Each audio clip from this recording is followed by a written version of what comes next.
Saya tak? Aisyah dengar suara saya tak? Apa cikgu? Dengar suara saya tak? Dengar. Dengar. Dengar kuat ke atau dengar macam sangkut-sangkut? Tak adalah sangkut, boleh je dengar.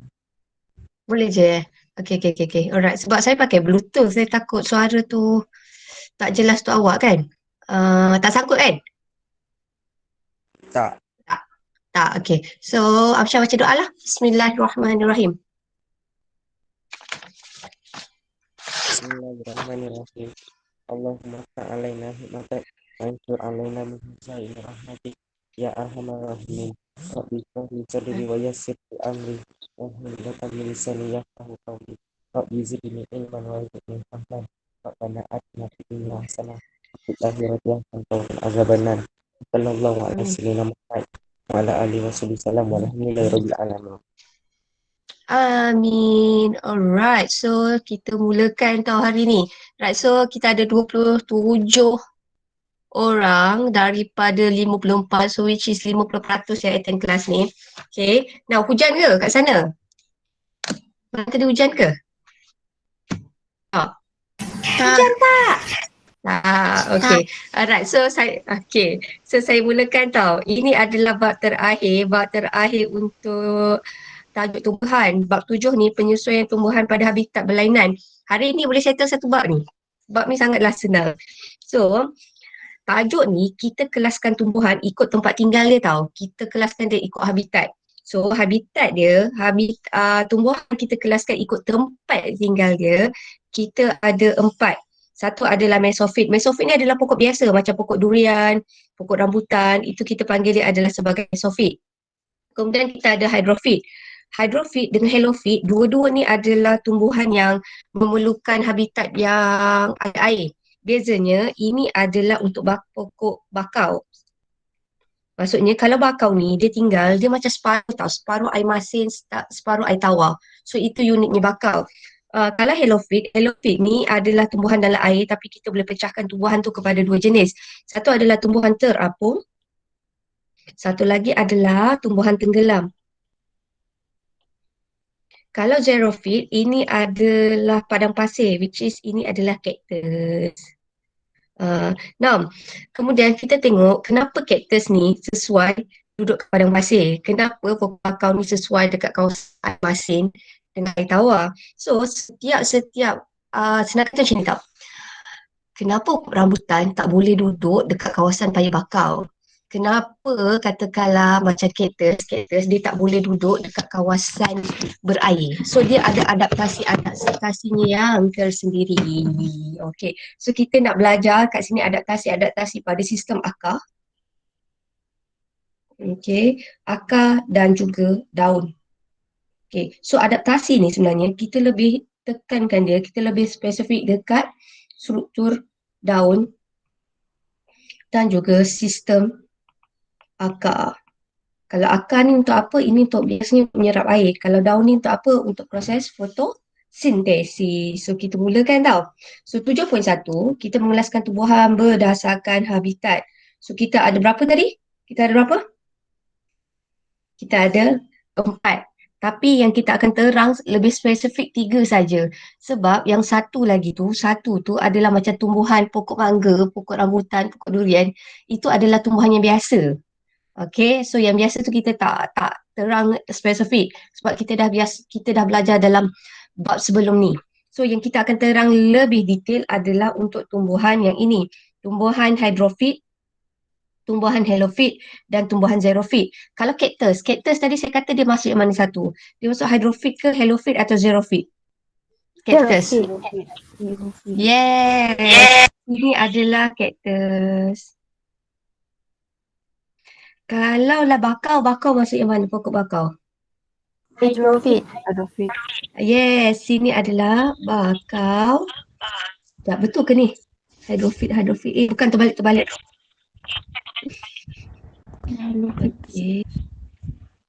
Okay. Suara saya gema ke? Gema ke suara saya? Tak. Okay. Alright. And then yang ini adalah pokok teratai. Okay, so kita teruskan tau. So ingat tau dalam tajuk ni macam ni, kita tengok apakah masalah yang dihadapi untuk setiap tumbuhan dekat habitat tu dan cara tumbuhan tu atasi. Okay, now, so yang ini korang pernah buat tak dulu terrarium? Dia dalam satu bekas kecil tapi korang tutup. Ini cantik ni projek tapi saya tak sanggup nak suruh korang buat. This one is very nice. Pernah buat tak? Korang pernah buat tak ni? Tak. Tak. Saya rasa nanti kalau awak masuk matrik ke mana korang akan buat tau terrarium ni. Ini adalah satu projek cantik tau. Tapi maksud saya macam ni, kalau saya rasa Zafir ni suka tumbuhan kot. Suka tumbuhan dengan haiwan kot. Kalau Zafir saya rasa dia suka kot. So yang ini ni cantik tau. Dia macam terapi tau. Ada certain orang dia memang buat ni macam terapi. Macam ada orang suka bela ikan. Ikan pun actually aquarium tu adalah satu terapi. Kalau macam adik lelaki saya memang dari dia kecil. Okay, adik lelaki saya paling bungsu, saya tak tahulah, dia jenis pendiam. Tapi benda yang terapi untuk dia adalah aquarium. Kau tahu tak kalau siapa yang ada aquarium, yang ada ikan, yang korang siap cari tumbuhan-tumbuhan kecil-kecil tu, sebenarnya itu adalah ecosystem. Kau tahu tak nak beli ikan tu actually adalah satu benda yang quite tricky kalau awak tukar air dia. So itu sebenarnya part of biology. Sebenarnya dia adalah terapi sebab dia adalah awak menghargai ciptaan Tuhan. Tapi untuk saya tak sesabar itu. So kalau lah siapa-siapa yang sabar, yang suka tumbuhan, korang bolehlah buat projek ni. Okay? Right, so kita teruskan tau. So ini adalah pokok-pokok. Okay, now teka tau. Ini pokok ni jenis apa? Pertama yang ni, yang banyak kat dalam sekitar ni. Ini nampak sangat ni. Dia orang ambil kat mana-mana je. Ini tumbuhan jenis apa? Kita ada 4. Ini tumbuhan yang biasa yang kita jumpa. So tumbuhan yang biasa kita jumpa, kita kenali dia sebagai apa? Saya bagi awak pilihan. Ini adalah mesofit. Ini tumbuhan mesofit. Kemudian ini tumbuhan yang duduk dalam air. Dia ada 2 tau yang duduk dalam air. Yang kawasan berair. Satu adalah hydrofit, satu lagi adalah halofit. So kalau lah teratai, hydrofit ke halofit? Hydrofit. Yang ini adalah hydrofit. Okey, ini jenis terapung. Hydrofit ni ada 2. Satu adalah jenis terapung, satu lagi jenis tenggelam. Yang ini adalah jenis terapung. Yang ini kat padang pasir yang sangat panas ni? Xerophyte. Ini adalah xerophyte. Dan yang ini paya bakau. Ini. Halofit. Halofit. Assalamualaikum Mama. Mama, best friend mana? Adam dah masuk ke? Belum kan? Mama. Halofit. Kembar pun tak masuk lagi ni. Kembar dah masuk ke? Razi dah masuk ke? Aminah. Tak ada. Safi. Okey, tak apalah. Alright. So ini adalah jenis halofit. Halofit adalah pokok bakau. So senang kata adaptasi. Adaptasi ni adalah satu penyesuaian. Macam sekarang yang korang buat ni, belajar online, korang masuk kelas pagi, korang menghadap laptop atau menghadap handphone, ini pun adalah adaptasi. Adaptasi dari segi apa? Adaptasi pembelajaran. Sebab kita tak boleh belajar online, sebab waktu pandemik macam ni, so korang sesuaikan diri dengan keadaan semasa. This is what we call adaptation. Inilah adaptasi. So korang ni pun beradaptasi dengan keadaan pandemik sekarang. So adaptasi ni sebenarnya kita kata kalau dalam kes ini, adaptasi ni adalah penyesuaian organisma terhadap persekitaran. So semua benda ada adaptasi macam saya kata. Tapi dalam tajuk ni kita lebih fokus adaptasi tu terhadap tumbuh-tumbuhan. Macam apa? Benda tumbuhan-tumbuhan ni boleh hidup dekat kawasan yang padang pasir. Macam saya nak bayangkan kalau pokok rambutan kita tak sesuai kot tanam pokok rambutan kat padang pasir. Kenapa kaktus tu paling sesuai duduk kat padang pasir? So kita hari ni nak belajar kenapa kaktus sesuai duduk kat kawasan tu. Kenapa paya bakau sesuai duduk kat kawasan air masin. Di antara air masin, dia muara sungai tau. Kalau saya tak silap. Antara air masin dan juga air tawar. So kita nak belajar benda tu. So ini kita dah cakap. Now, kalau halofit tadi kita dah kata halofit adalah tumbuhan paya bakau. Now, paya bakau ni uniknya paya bakau adalah pertembungan air antara air tawar dan air laut. Dan satu lagi, macam mana pokok ni boleh duduk dekat kawasan yang garam yang tinggi. Kalau pokok rambutan duduk kawasan ni, lama dah dia mati. Sebab air daripada pokok tu akan meresap keluar. Kalau ini hidrofit, macam mana tumbuhan ni macam teratai ni boleh berfotosintesis. Sedangkan stoma ni selalu letak kat bawah. Tumbuhan biasa kan, daun, stoma tu letak kat bawah daun. Tapi macam mana pula kalau tumbuhan tu macam teratai, dia boleh melakukan pertukaran gas kalau stoma tu ada kat bawah. So kita nak tengok kat situ kedudukan stoma. So ini adalah hidrofit. So ingat hidrofit ada dua jenis. Satu adalah permukaan air terapung, satu lagi adalah tenggelam. Okey. Kalau pula Ilodia ni dia awak teka dia tenggelam ke atau duduk atas permukaan air? Ilodia ni Tenggelam. dia adalah tenggelam. So ini adalah mesofit, pokok yang biasa yang ada kat tepi-tepi kita ni, ini semua adalah tumbuhan mesofit. Okay, ini tak ada masalah. Ni kita mesofit adalah pokok yang biasa yang kita dah belajar dalam tajuk sebelum-sebelum ni. Xerophyte adalah contohnya pokok kaktus dan juga pokok kurma. Dia boleh duduk dekat kawasan yang kering, yang kurang air. Air dia adalah sangat minimum. So, kita teruskan. Okay, ini pokok bakau. Ingat tak hari tu saya cerita pokok bakau, ini adalah dia punya biji benih tau. Biji benih dia panjang. Kalau kita patahkan dia berspat, dia ringan tau. Dia boleh terapung dalam air dan dia boleh hanyut di muara sungai tu. So, satu lagi biji benih ni, dia boleh tumbuh akar di kat atas tau.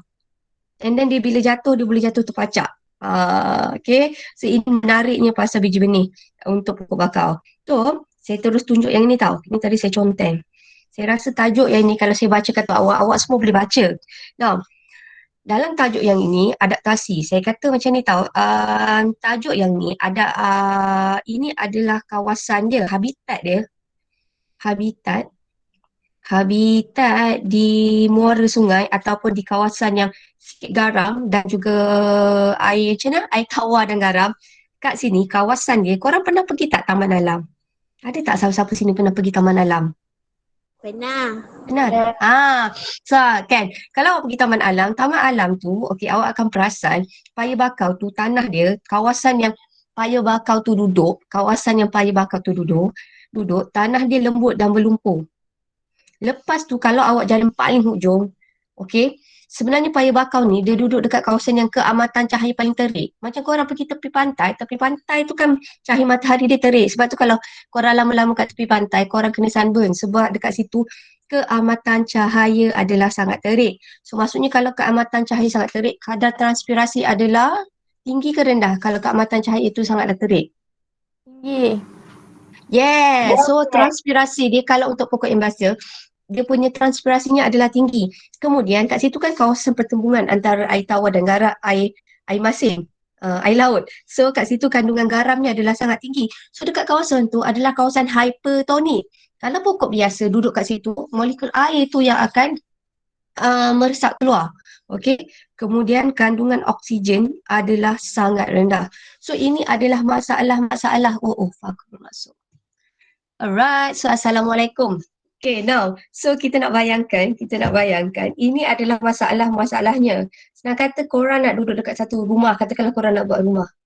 Korang nak buat rumah dekat kawasan yang kawasan paya bakau ni, tapi masalahnya ni, tanah dia lembut, lepas tu panas gila, lepas tu kat situ banyak garam, mana nak dapat air tawar, dapat air, lepas tu kandungan oksigen tu adalah rendah. Macam mana nak buat rumah dekat kawasan macam ni? Macam mana pokok, katakanlah pokok tu nak tinggal dekat kawasan yang macam ni. So of course lah pokok tu kena beradaptasi. Okay, terhadap masalah habitat itu, terhadap ada difficulties kat situ kan. So apakah dia punya orang kata adaptasi terhadap tumbuhan tu? Adaptasinya pertama adalah awak tengok dia dari segi daun. Pertama, kalau awak tengok daun tu cuticle-nya adalah tebal. Logik. Kenapa awak fikir awak punya rasional tahu? Ini fakta tahu, ini facts. Kenapa pokok bakau, daun dia, cuticle dia mesti tebal? Kenapa daun dia mesti, cuticle dia mesti tebal? Ikut awak. Untuk Ya, Syaz. hilangkan Ya, Farah. kadar transpirasi. Yes, sebab bila daun tu berkutikel tebal, dia dapat mengekalkan kandungan air dan satu lagi dia boleh mengurangkan transpirasi. So kadar transpirasi boleh dikurangkan. Okey, nampak tak? Sebab tu dia kritikal tebal sebab dia nak atasi masalah yang ni. Masalah yang keamatan cahaya tinggi. Sebab tu daun dia ada kritikal tebal. Daun kritikal tebal. Tebal. Lepas tu kita tengok dekat sini stoma dia terbenam. Kenapa stoma terbenam? Pun sama untuk mengurangkan kadar transpirasi. Kemudian awak tengok daun dia ada haidatut. Apakah itu haidatut? Korang pernah dengar tak haidatut tu apa? Korang pernah dengar tak haidatut tu apa? Apakah itu haidatut? Daun ada dua liang tau. Kalau liang tu kecil kat bawah, liang tu dikawal oleh sel pengawal. Katakanlah ini sel pengawal. Kita panggil adalah sebagai stoma. Cantik sangat saya lukis. Stoma ni adalah liang kecil di bawah daun yang dikawal oleh sel pengawal. Haidatut ni pun sama, dia liang kecil. Tapi kat mana letaknya haidatut? Kat mana letaknya haidatut? Atas. Atas? Kalau stoma kat bawah, satu lagi kat atas lah kan? Percubaan yang baik. Tepi. Yeah, dia letak kat tepi. Ingat tak yang embun Kita bukan embun. It's not embun. Allah. Alah, tajuk ni. Gutasi. Gutasi yang berlaku pada waktu malam tu. Kan ada air yang keluar melalui liang tepi kecil-kecil tu kan? Yang tepi-tepi tu kan, gutasi. So, ada mineral keluar melalui liang kecil tu kan, itu adalah gutasi. So, senang kata, kalau ada liang kecil tepi daun, itu adalah haidatut. So, hidatut adalah liang kecil tepi daun. Sini ni hidatut. Kalau sini namanya adalah haidatut atau hidatut. Kalau bawah daun, namanya adalah stoma. Persamaan, dua-dua adalah liang, which is liang kat daun. Cuma lokasinya berbeza. Kalau stoma, ia dikawal oleh sel pengawal. So, saya sebabkan pagi kan, korang lemah betul kan pagi kan. Kenapa? Apakah kepentingan haidatut untuk daun pokok bakau ni? Kenapa pokok bakau? Okey, apakah fungsi pokok bakau? Apakah fungsi haidatut dekat pokok bakau? Dekat habitat ni. Teka. Garam berlebihan. Haidatut ni sebenarnya dia boleh tolong garam berlebihan ni dapat disingkirkan. Nampak garam berlebihan dapat disingkirkan. Jap. Mana? Ni kan. Terdapat kelenjar daun. Ni pun satu special. Satu lagi saya nak panggil. Sinilah saya tulis je lah. Haidatut ni dapat singkirkan garam berlebihan. Nanti kalaulah korang pergi taman alam kan, the first thing kalau korang rajin, korang berani buat, korang ambil daun dia, tepi daun ni, korang ambil daun dia, korang akan rasa dia masin. Okay, ambil, rasa kat lidah, korang akan rasa masin. So, macam mana boleh rasa masin? Sebab ada daun, ada garam yang berlebihan tu dapat disingkirkan melalui haidatut. So, senang kata, haidatut untuk pokok bakau ni, dia dapat singkirkan garam berlebihan. Therefore, pokok tu boleh serap air laut dan dia dapat singkirkan garam yang berlebihan. So, itu adalah fungsi haidatut. Kemudian, ini keamatan cahaya yang tinggi tau. Haidatut ni adalah untuk kandungan garam yang tinggi ni dapat haidatut dapat singkirkan garam berlebihan.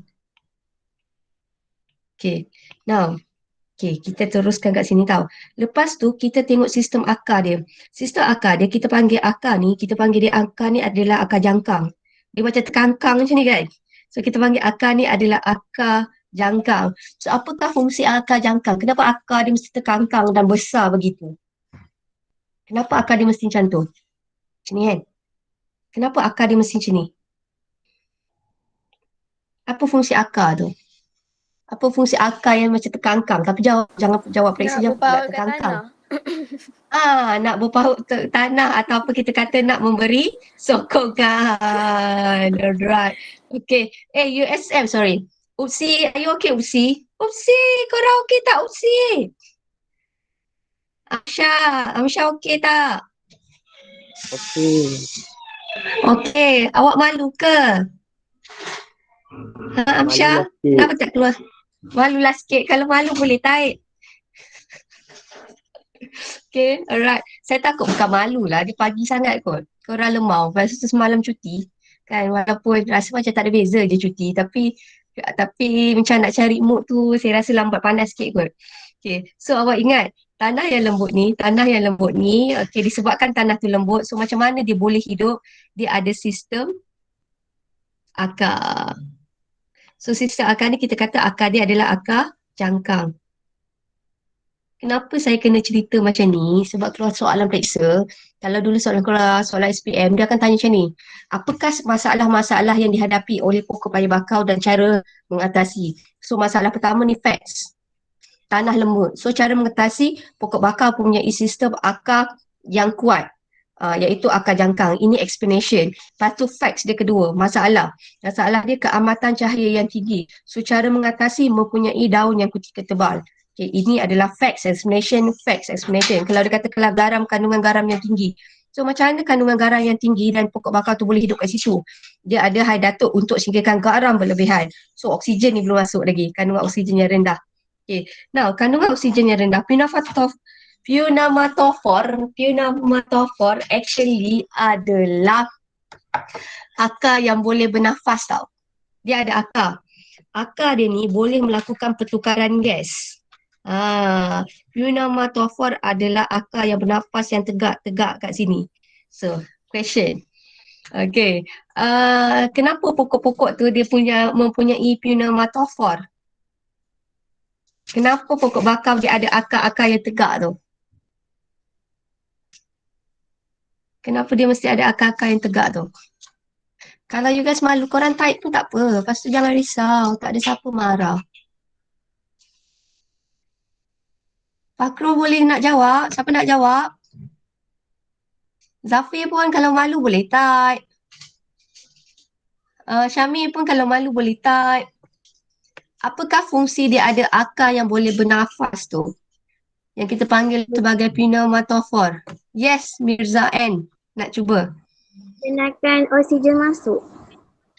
Yes, membenarkan oksigen masuk ataupun ayat dia pun best adalah untuk melakukan pertukaran gas. So, pertukaran gas, oksigen akan meresap masuk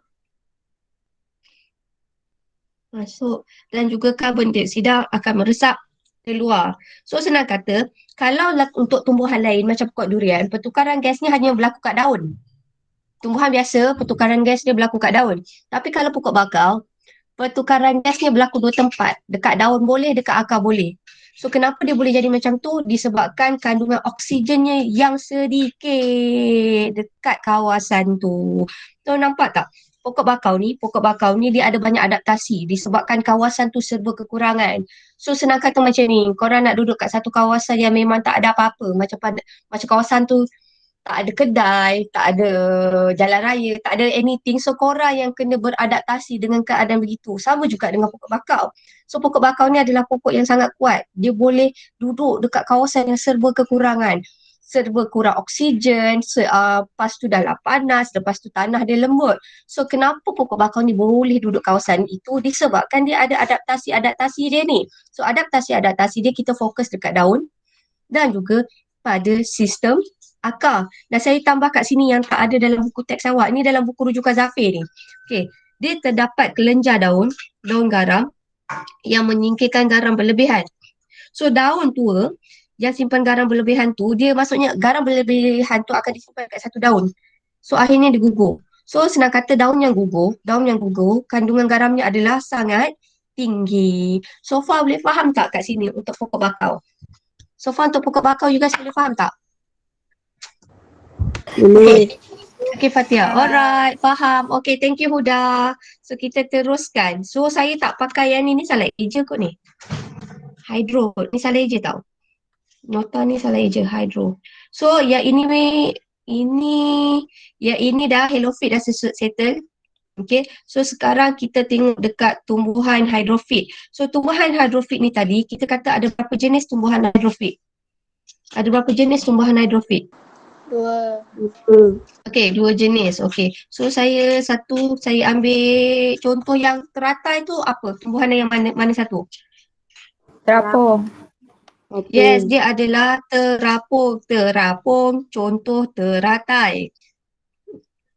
Saya tengok teratai dulu. So untuk teratai, saya tengok dia adalah satu dari segi daun.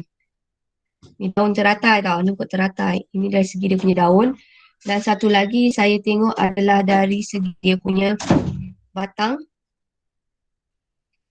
Dan satu lagi saya tengok adalah dari segi akar. So, kita tengok dulu daun teratai. Berdasarkan gambar ni, apakah yang korang boleh cakap pasal daun teratai ni? Macam mana daun dia? Compare dengan daun pokok durian. Daun dia macam mana? Besar. Yes, besar. Daun dia adalah besar, lebar, nipis dan rata. Dan teka. Kalau pokok teratai ni, stoma dia kat mana? Kat atas ke kat bawah? Atas. Yang ni special. Kan tubuhan lain selalu stoma dekat bawah kan? Kalau untuk pokok teratai, stomanya kat atas. Kenapa stoma dekat atas? Bawah dah ada air. Bawah ada air. Kenapa? Okay, bawah ada air. Very good. Dan satu lagi, apakah kepentingan kalau stoma tu ada kat atas instead of kat bawah? Stoma sentiasa terbuka. Apa Mirza? Mirza B? Stoma sentiasa terbuka. Stoma sentiasa terbuka. Apakah kepentingan stoma? Untuk berlakunya proses? Untuk melakukan proses? Proses? Pertukaran gas. Pertukaran gas dan fotosintesis. Thank you so much. Tiba saya terkesima dengan suara Fakri kan. Dia dah masuk. Okay. So, sini adalah stoma di atas. Satu adalah fotosintesis. Dan juga pertukaran gas. Pertukaran gas. Okay. Kemudian kita tengok pula daun dia stoma kat atas. Dan satu lagi, daun dia colour dia macam berkilat. Awak rasa biasanya kalau daun berkilat ni dia ada apa? Lilin. Daun ni nampak berlilin. Apakah daun lilin tu? Cuticle. Yeah. Very good. Dia bercuticle. Kemudian kita nak cakap pasal batang dia tau. Batang pokok ni, biasanya batang yang tumbuhannya duduk dalam air, dia ada ruang-ruang kecil macam ni tau. Kita panggil dia tisu erenkima. Biasa, apakah kepentingan tisu erenkima ni? Dia ada tisu erenkima. Batang dia ada tisu erenkima. Kenapa batang tu ada tisu erenkima? Kalau tengok kat sini, kenapa dia mesti macam ni? Banyak lubang-lubang ni. Apa bestnya dia tisu erenkima ni? Banyak ruang udara. Yes, banyak ruang udara dan dia akan terapung sebab tisu erenkima ni banyak ruang udara dan dia akan jadikan tisu tu ringan. So, dia boleh floating. Right. So, kita tengok pula pada dia punya akar. Akar dia adalah akar serabut. So, kenapa dia mesti akar serabut? Sebab dia boleh menyediakan luas permukaan besar. So, akar dia serabut untuk luas permukaan yang besar. Okey. Dan dia boleh memerangkap udara. So, senang kata, dalam tajuk yang ini, awak tengok adaptasi dia adalah dari segi tengok dia punya daun. Sekejap ya. Daun, batang dan juga akar. Nah, pokok yang kedua. Apakah pokok yang kedua? Satu adalah pokok teratai, terapung. Satu lagi, T juga. Kalau sini terapung sini. Tenggelam. Ni. Yes, ini adalah tenggelam. Kalau pokok yang tenggelam ni pula sama juga. Kita tengok dari segi daun, dari segi batang dan juga dari segi dia punya akar. Okay. Okay. Now dia compare, tengok ini daun dia tau. Ini hydrilla, ini daun pokok teratai. So, daun dia, apakah perbezaan daun antara tumbuhan jenis hydrilla dengan teratai? Apakah bezanya? Kalau hydrilla, daun dia macam mana tu? Tengok daripada gambar ni, Kecil. daun dia macam mana ni? Yes, daun dia adalah sangat kecil. Dan satu lagi, daun dia adalah kecil dan juga nipis. Awak nampak, kalau dia kecil-kecil dan nipis ni, apakah kepentingan dia? Ni fakta dia tau. Kenapa daun tu mesti kecil dengan nipis? Anything yang kecil-kecil, awak tengok dari segi bilangan dia, banyak ke sikit? Kalau daun ni, Banyak. compare tau. Yes. So, bila awak nampak, daun ni walaupun dia kecil, sebenarnya jumlah luas permukaannya akan bertambah. So, daun yang kecil ni, apakah kepentingan dia? Dia adalah untuk menambahkan jumlah luas permukaannya adalah sangat tinggi. So, bila jumlah luas permukaannya sangat tinggi, dia boleh meningkatkan kadar resapan air dan juga garam mineral. Okay. Now, yang ini saya cerita dia dalam buku teks tau. Okay, so jumlah luas permukaan tinggi dia dapat tingkatkan kadar resapan air, garam mineral, okay, dan gas terlarut ke epidermis. So senang kata, kalaulah untuk proses fotosintesis untuk tumbuhan yang duduk dalam air ni, dia berlaku dalam air. Dia berlaku dalam air sebab dia duduk dalam air kan. So bila dia duduk dalam air, okay, alright. So dia punya actually tumbuh, senang kata macam ni tau. Kandungan oksigen dalam air adalah lebih rendah berbanding kandungan oksigen dekat atmosfera tau. So tumbuhan tu kena beradaptasi, okay, di kawasan, orang kata kawasan yang dalam air tu kandungan oksigen dia rendah. Sebab tu tumbuhan tu daun dia kecil.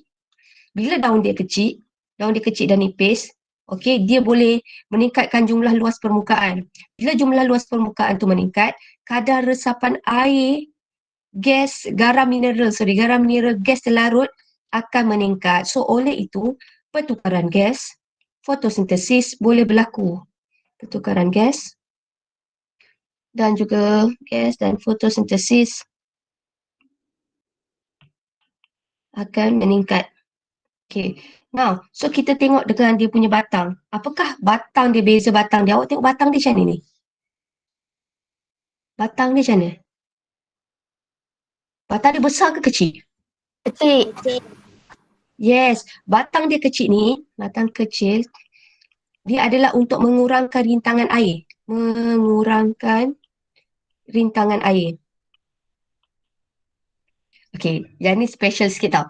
Kalaulah tumbuhan tu duduk dalam air, dia punya satu tau. Saya nak cakap macam mana?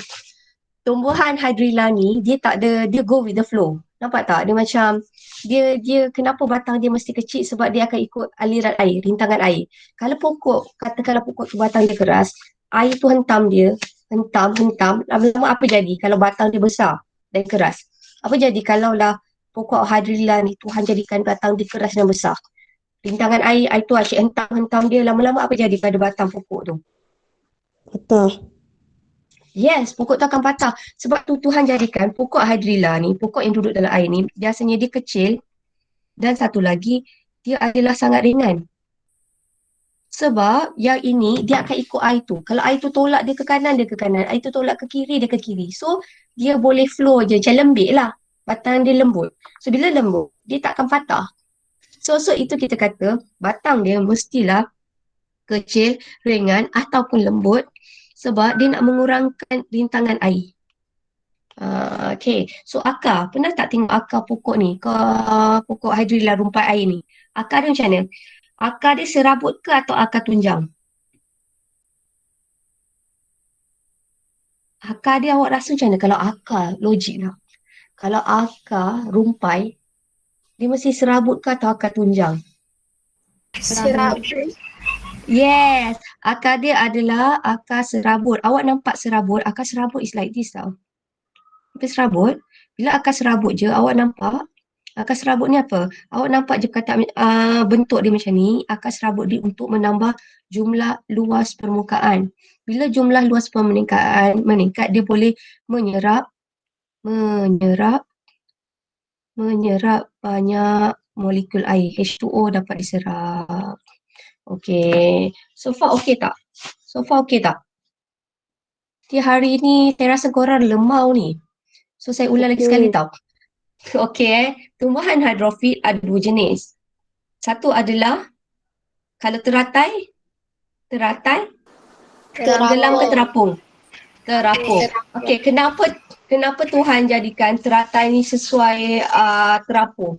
Apakah adaptasi pada dia punya daun untuk teratai? Apakah adaptasi untuk dia punya daun? Daun dia macam mana untuk teratai? Daunnya macam mana? Besar ni lah. Daunnya Rata. besar dan juga lebar dan rata. Dan satu lagi, apa beza daun untuk pokok teratai? Stoma dia dekat mana? Nipis. Atas. Yes. So kita kata stoma kat atas. Kat atas. Lepas tu kalau awak perasan, daun dia berkilat sikit tau. Bila daun dia berkilat, dia ada apa? Cuticle. Yes, cuticle. Okay, cuticle. Alright. So katakanlah ini pokok hydrilla. Pokok hydrilla ni pula daun dia macam mana? Ada tak yang jawab? Saya kena tengok lah. Yes. Yes, ini adalah kecil. Kecil tetapi banyak. Bila dia kecil tetapi banyak, so dia akan buat apa? Apakah bestnya faktanya? Daun. Yes, dia akan meningkatkan jumlah luas permukaan. Okay, so far boleh faham tak? Dan satu lagi, dia punya batang. Kalau batang dia ni, batang dia boleh terapung. Sebab dia ada apa? Batang dia terapung sebab dia ada apa? Tisu apa? Dia start huruf A. Tisu R. Yeah, ini ada tisu erenkima. Yang ni pula batang dia kecil. Batang dia sini kecil, ringan dan lembut. Kenapa batang untuk pokok rumpai air ni mesti kecil, ringan dan lembut? Mengurangkan rintangan air. Yeah, dia mengurangkan rintangan air. Dia macam tak berpendirian tau. Maksudnya kalau orang tolak dia ke kanan, Tapi kalau orang nak tolak dia ke kiri, dia ke kiri. Tapi masalahnya, untuk dia survive, dia perlukan adaptasi tu. Dia perlu ikut air. Go with the flow. I tolak dia ke kanan, dia mesti ke kanan. I tolak dia ke kiri, dia ke kiri. Itu yang kita panggil dia sebagai adaptasi. Kalaulah, ini saya bagi untuk awak sekali tau. Kalaulah awak boleh beradaptasi, ikut surrounding, survival awak adalah sangat tinggi. Contohnya macam sekarang. Kalau korang boleh beradaptasi dengan cara belajar online, okay, chances korang nak survive, chances korang nak berjaya adalah sangat tinggi. Berbanding dengan orang yang tak boleh terima hakikat, zaman pandemik, nak juga belajar face to face. Kalau korang asyik melawan, asyik rebel, tak boleh terima belajar online kan. Korang nak juga belajar face to face. Which is benda tu susah nak buat. Korang rasa korang boleh berjaya tak kalau korang buat perangai macam tu, rebel tak kena tempat? Tak. Susah kan? So basically ada masa kita lawan, ada masa kita kena akur.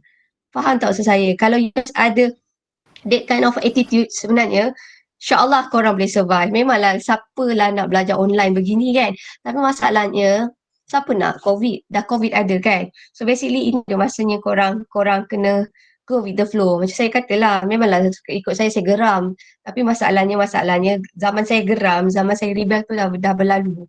Sebab benda ni ikut saya punya logik, dia dah 7K kot. 7K nak bagi pandemik ni kurang adalah susah. Dan satu lagi bagi saya priority adalah keselamatan awak dulu. Untuk saya kita kena pentingkan safety dulu. Bukan safety untuk kita je, safety untuk family kita, safety untuk macam kalau awak ada saudara mara yang tua. So basically kita nak jaga orang yang begitu. Sebab tu nak tak nak kita kena belajar online. So ini yang korang buat sekarang, yang korang buat dan korang join kelas ni sekarang. Actually inilah adaptasi.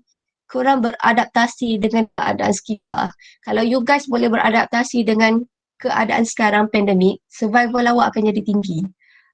Okay, so this is type of adaptation. So adaptation ni bukan saja untuk tumbuhan, kita pun kena beradaptasi.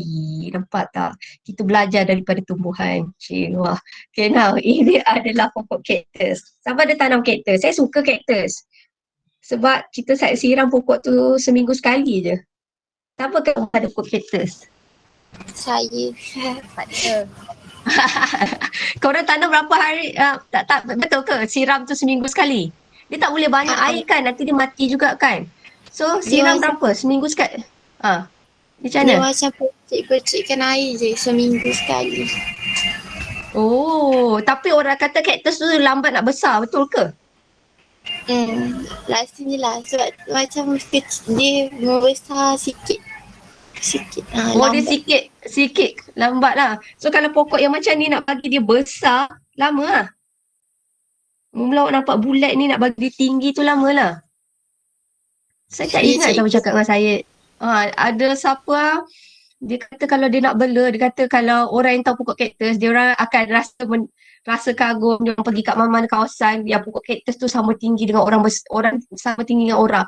Kata apa, ni berapa tahun je pokok. Macam saya tengok pokok tu macam tak ada feel, dia kan okey pokok tu besar macam tu. Tapi kalau orang yang biasa bercucuk tanam, dia tahu pokok tu besar, jangka hayat dia adalah lama. Sebab tu awal hari tu ni ada hari tu kalau korang rajin lah tengok surat khabar dah tak ada Facebook kan. Itu ada satu isu, if I'm not mistaken, dekat Terengganu. Ada satu pokok balak paling besar sekali. Diorang tebang. Untuk orang yang tak belajar biom, untuk orang yang tak ada perasaan terhadap pokok, diorang rasa pokok is pokok. Okay, apalah problemnya pokok. Tapi tahu tak pokok balak yang ditebang dekat Terengganu tu, pokok tu ambil masa beratus tahun. Untuk orang yang tak ada feel biology, dia dah nampak pokok tu adalah duit. Tebang pokok tu satu tu dah berapa ribu tau. Saya pun tak tahulah harga balak beratus ribu. Tapi dia tebang pokok tu. Untuk orang yang appreciate tumbuh, dia rasa macam sayangnya. Tak, kita belum tentu boleh nampak benda tu. Pokok lagi tua daripada kita. So basically itu yang kita kena belajar pasal tumbuhan. Sebelum korang buat apa-apa action, korang fikir dulu. Bila korang dah tebang, korang dah tak boleh tanam balik balak tu. So basically, okay, ni just untuk your information sebab ramai yang dalam ni, korang ni last tau belajar bio. Mostly yang dalam ni, dalam aliran sains ni, kelas opsi dengan kelas PM, saya boleh bagi tahu awak mungkin antara 54 yang akan further dalam biology maybe 5 orang je. Tak ramai. Basically biology yang korang ada sekarang je. Tahun ni dengan tahun lepas je pasal pupuk. So basically kalaulah korang besok jadi engineer, korang jadi arkitek, korang jadi kontraktor, korang jadi anything lah kan, korang mesti ada feel untuk pokok. Sebab tu korang belajar pokok ni banyak. Sebab, kenapa? Sebab ramai orang sekarang, dia orang tak boleh buat justice untuk pokok. Faham tak maksud saya? Pokok tu tak boleh bercakap.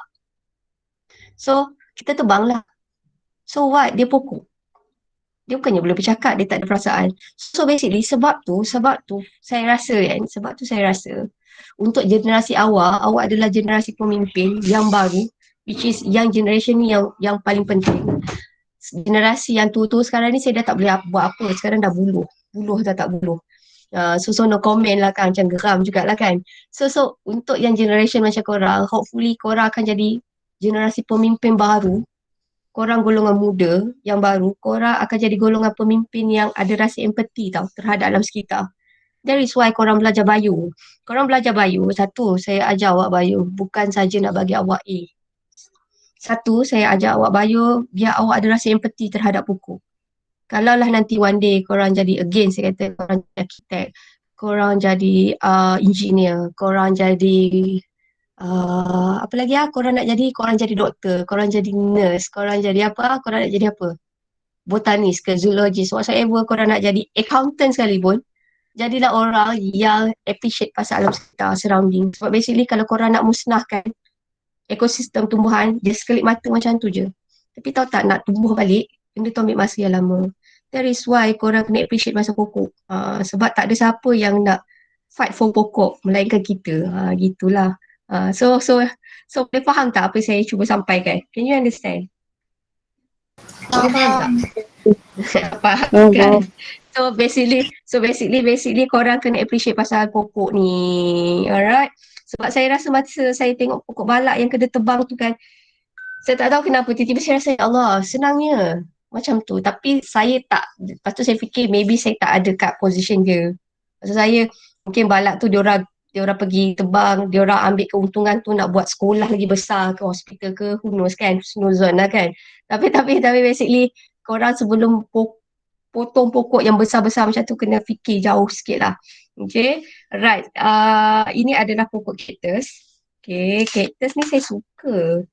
Sebab cactus ni adalah tumbuhan tak semua boleh duduk kat situ tau. So cactus ni, nama tumbuhan cactus ni adalah xerophyte. So xerophyte ni dia tinggal dekat kawasan gurun dan taburan hujannya adalah sikit.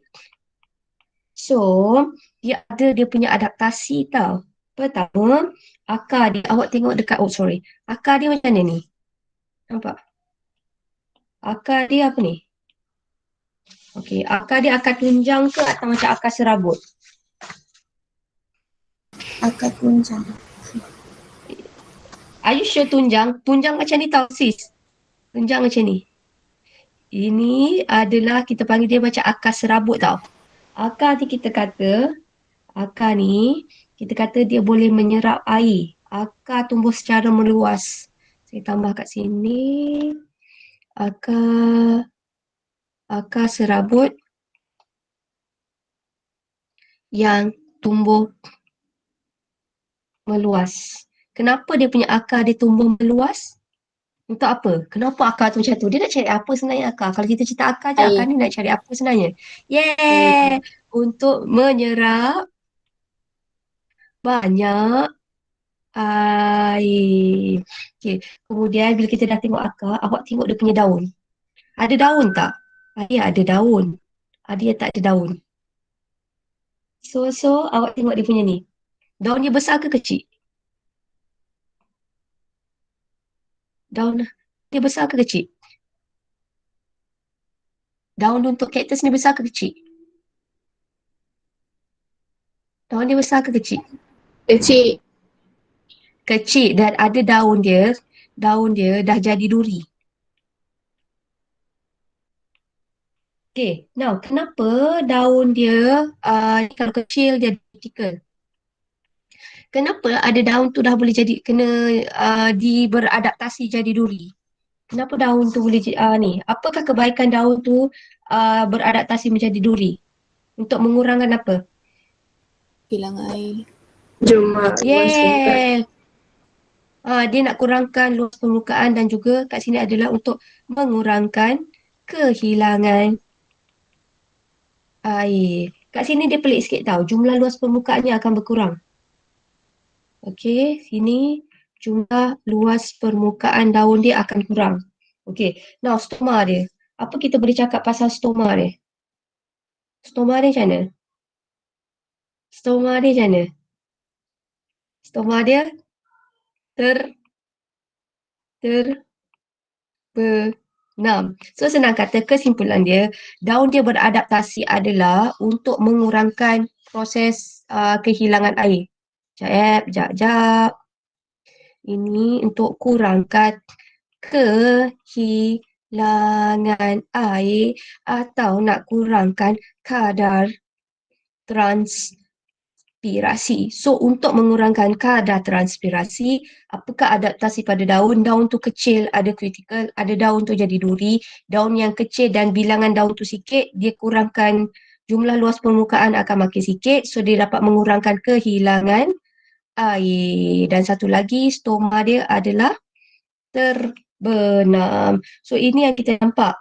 Okey, nampak tak? Ini dia punya akar ni ada yang bentuk umbisi. So akar yang tumbuh yang ada dalam bentuk umbisi ni dia boleh menyimpan banyak air. Kalau akar nampak dia serabut, ni macam ni tau. Ini kalau jawab periksa awak nampak perkataan depan, Ini adalah yang dimasukkan sebagai terang. Kalau dikata nyatakan adaptasi, awak jawab facts je. Akar tumbuh dengan luas, ada umbi C. Facts. Kalau dia kata terangkan adaptasi, bagi facts. Facts dia akar tumbuh dengan meluas. Explanation dia, okay, dapat menyerap air. Yang ini. Facts dia kalau dia kata terangkan adaptasi, factsnya akar ada umbi C. Apakah explanation dapat menyimpan banyak air. So ingat tau, kalau nyata, soalan tu dia kata nyata kan, awak bagi facts semata-mata. Kalau dia kata terangkan, awak bagi facts and explanation. So far okay tak? Senang kan? Senang tak? Tengok dia ada daun dia dah jadi duri. Dia ada lapisan bersukul. Apakah yang dimasukkan sebagai sukulen? Daun sukulen. Apakah itu sukulen? Apakah yang dimasukkan sebagai sukulen? Apakah yang dimasukkan sebagai sukulen? Tahu. Okay, sukulen, daun tu boleh simpan air. Okay, kalau dia ada daun, ini kan macam aloe vera tau. Saya tak tahu eja aloe vera. Macam mana eja aloe vera? Tak tahu eja. Okay, aloe vera, okay. Kalau daun aloe vera, korang pernah patahkan, dia berlendir kan? So lendir yang kat dalam pokok aloe vera tu kita panggil dia sukulen. Sukulen adalah daun tu boleh simpan air. Terima kasih Fakrul. Tiba-tiba lah. Saya memang serius Fakrul. Saya memang ada masalah mengeja aloe vera. Ke lidah buaya kan, senang. So kita hari ni kita belajar kesimpulannya. Okay, hari ni kita belajar tumbuhan berdasarkan dia punya tempat tinggal. Sekejap Tak saya. Okay.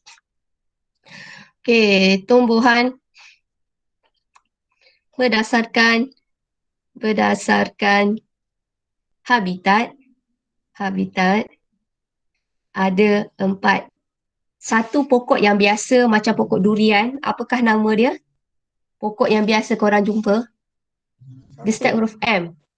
Ini adalah pokok mesofit. Mesofit adalah untuk kebanyakan tumbuhan. Contohnya adalah durian, rambutan. Kemudian kita tadi belajar adalah tumbuhan. Satu adalah hidrofit. Bismillahirrahmanirrahim. Hidrofit. Kalau hidrofit, tumbuhan yang mana satu hidrofit? Hidrofit apakah contoh tu? Teratai.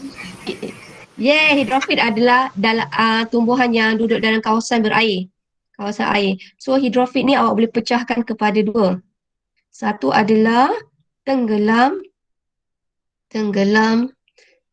Satu lagi adalah terapung. Okay, terapung. Kalau teratai adalah terapung. Teratai. Kalau tenggelam adalah rumpai air. Ataupun kita panggil dia sebagai dia. Okay. Now, kalau bakau masuk yang mana satu? Bakau mana satu? Helophyt. Bakau adalah helophyt. Helophyt adalah habitat dia adalah antara air laut dan juga air tawar. So, ini adalah untuk pokok bakau. Satu lagi pokok apa ni? Kita tertinggal pokok apa ni? Pokok apa yang kita tinggal? Xerophyt. Xerophyt. Xerophyt ni adalah kawasan yang keamatan cahayanya adalah sangat tinggi. Kawasan panas yang saya tulis. Panas dan kurang air. So contohnya adalah kaktus. So saya berhenti kat sini dan saya ulang lagi sekali.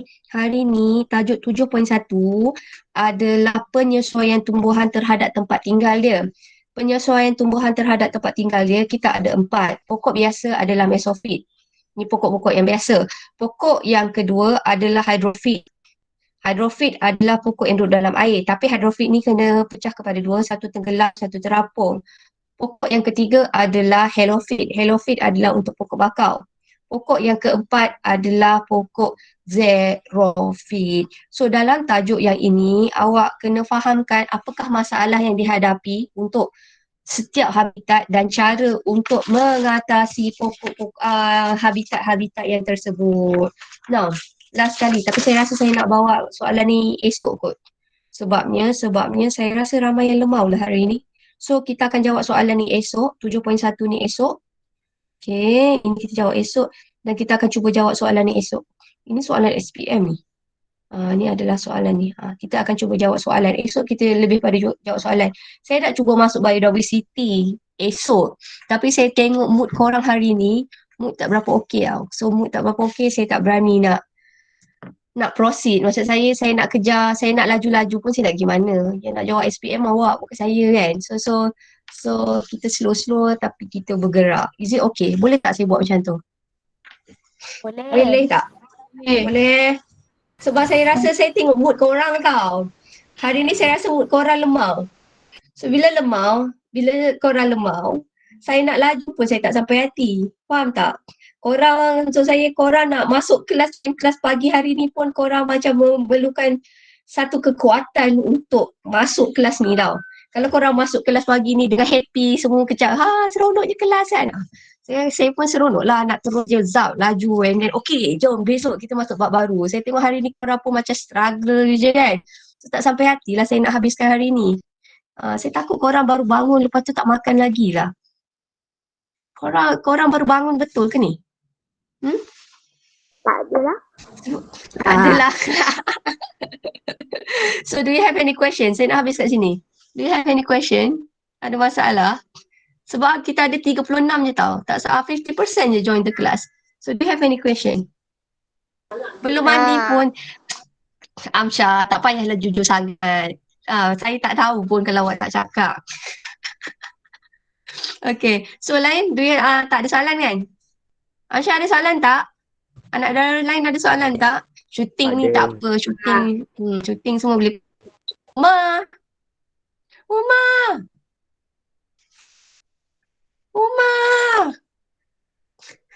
Say hi sikit Uma, lama tak dengar suara.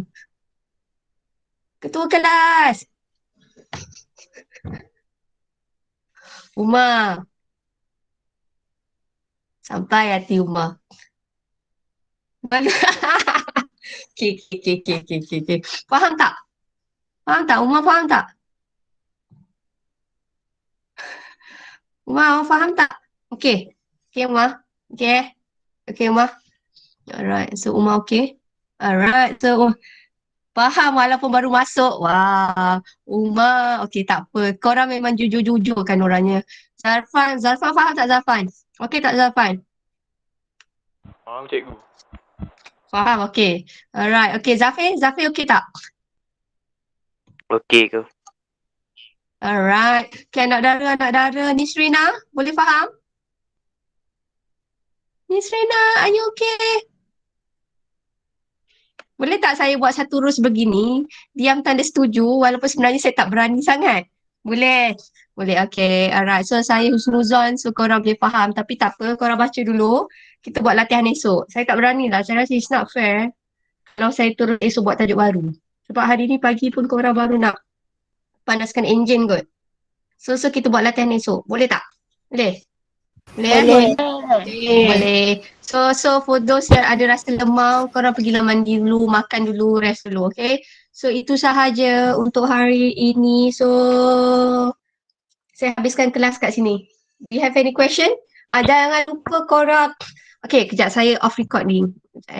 Jangan lupa korang isi kehadiran kat Telegram sebabnya saya tiba-tiba saya dah tak boleh nak husnuzon.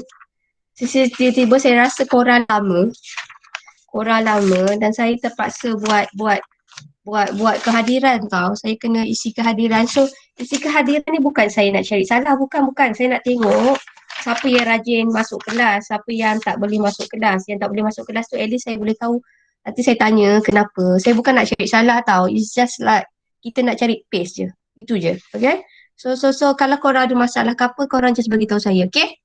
Alright, so saya berhenti sampai kat sini sebabnya saya ambil waktu rehat awak ni. So itu sahaja guys. So jap. So jap saya ambil gambar jap sebabnya nak bagi saya ingat. Jap Bismillahirrahmanirrahim.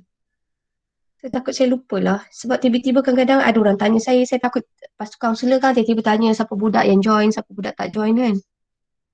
Itu kong. Alright, terima kasih everybody. Thank you so much. Okay. So, jumpa esok insyaAllah. Okay, bye. Terima kasih cikgu. Bye everybody. Terima kasih. Assalamualaikum cikgu. Bye. Terima Bye, kasih cikgu. cikgu. Pulang. Sorry atas segala salah korang. Okay, bye. Bye. Bye sayang. Bye Emil. Bye. Bye Emir. Emir bye-bye. Emir tak mandi. Okay, bye. Okay, just leave and call. Just